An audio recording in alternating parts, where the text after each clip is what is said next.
उधर कोरोना के चलते मंद पड़ी आर्थिक रफ्तार को गति देने के लिए केंद्र सरकार खूब जतन कर रही है और इसीलिए इसी सिलसिले में आज जीएसटी काउंसिल की बैठक भी हुई, जिसमें छोटे उद्योगों को बड़ी रफ्तार देने की कोशिश की गई। ढेरों छूट का ऐलान भी हुआ, लेकिन सवाल ये उठता है कि क्या जीएसटी में राहत से बन पाएगी बात।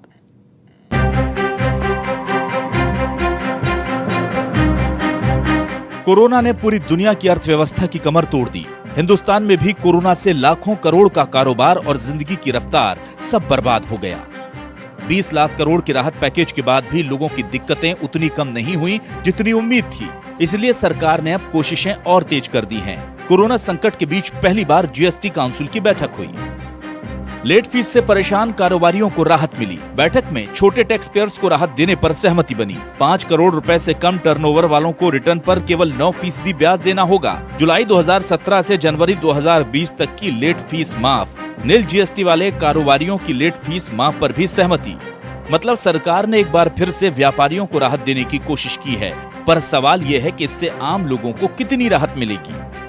जीएसटी काउंसिल के आज जो निर्णय आए हैं वो ज्यादातर निर्णय व्यापारियों के लिए हैं। उन व्यापारियों के लिए हैं जिन्होंने अपनी रिटर्न अभी तक नहीं फाइल करी थी। 2017 से जब से जीएसटी आया था उनके ऊपर जो लेट फी लगनी थी उसमें राहत दी गई है। दूसरी राहत छोटे व्यापारियों को 5 करोड़ से कम का जिनकी टर्नओवर है उनके लिए राहत दी गई है। तो मुझे नहीं लगता कि आम उपभोक्ता के लिए इसमें कोई फायदा है। जो व्यापारी 1 करोड़ 20 लाख व्यापारी इस समय रजिस्टर्ड है, उसमें से बहुत सारे लोग छोटे व्यापारी हैं जो कि 5 करोड़ से कम टर्नओवर के लिए हैं, उनके लिए ज्यादा राहत निकल के आई है। वित्त मंत्री निर्मला सीतारमण ने कहा कि छोटी कंपनियों के लिए विलंब से जीएसटी रिटर्न दाखिल करने पर ब्याज को घटाकर आधा कर दिया है। इसके अलावा खास तौर पर छोटे व्यापारियों को राहत की पहल नजर आई है। जीएसटी 3B के लिए एक विंडो मुहैया कराई गई। विंडो 1 जुलाई से 30 सितंबर तक खुली रहेगी। 5 करोड़ से कम टर्नओवर वालों पर 18% की जगह 9% ब्याज लगेगा। वित्त मंत्री निर्मला सीतारमण ने प्रेस कॉन्फ्रेंस में बताया कि जीएसटी काउंसिल ने फुटवेयर, खाद और कपड़ा क्षेत्र में उलट शुल्क ढांचा सुधारने पर गौर शुरू किया है। पान मसाले पर टैक्स को लेकर उन्होंने कहा कि उम्मीद है कि पान मसाले पर टैक्स लगाने को लेकर जीएसटी परिषद की अगली नियमित बैठक में विचार होगा। जानकार मानते हैं कि आने वाले वक्त में सरकार के सामने चुनौतियां बहुत हैं। आने वाले वक्त में मैं समझता हूं अर्थव्यवस्था के लिए, सरकार के लिए बहुत बड़ी चुनौती, और सबसे बड़ी चुनौती जो मैं मानता हूं वो है मांग, डिमांड।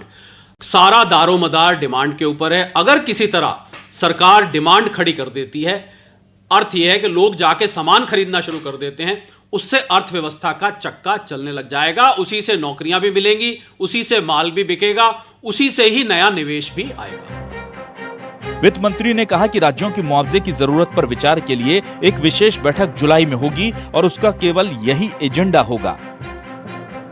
सरकार की कोशिशों के बीच सवाल यह है कि क्या इन सभी कदमों से देश की अर्थव्यवस्था पटरी पर लौटेगी या फिर सीधे आम आदमी तक राहत पहुंचाने के फॉर्मूले पर ही काम होना चाहिए। सरकार ने जितनी भी इकोनॉमिक स्टिमुलस के माध्यम से अनाउंसमेंट्स करी हैं वो मध्यकालीन और दीर्घकालीन है, मीडियम टू लॉन्ग टर्म। दूसरा, वो सप्लाई साइड को एड्रेस करती हैं। यही विपक्ष का मुद्दा रहा है कि मांग को सीधा सीधा वो इफेक्ट नहीं करती, अप्रत्यक्ष रूप से मांग को इफेक्ट करती है। तो अगर सीधे तरीके से भी लोगों को कोई लाभ पहुंचाया जाए, कहने का मतलब सीधा लोगों की जेब में अगर पैसा जाएगा वो मांग को बढ़ावा देगा। मांग को बढ़ावा देते ही अर्थव्यवस्था का चक्का चलने लग जाएगा।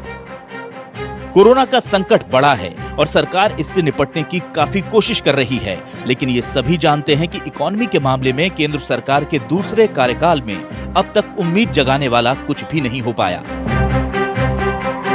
Bureau report, news 24।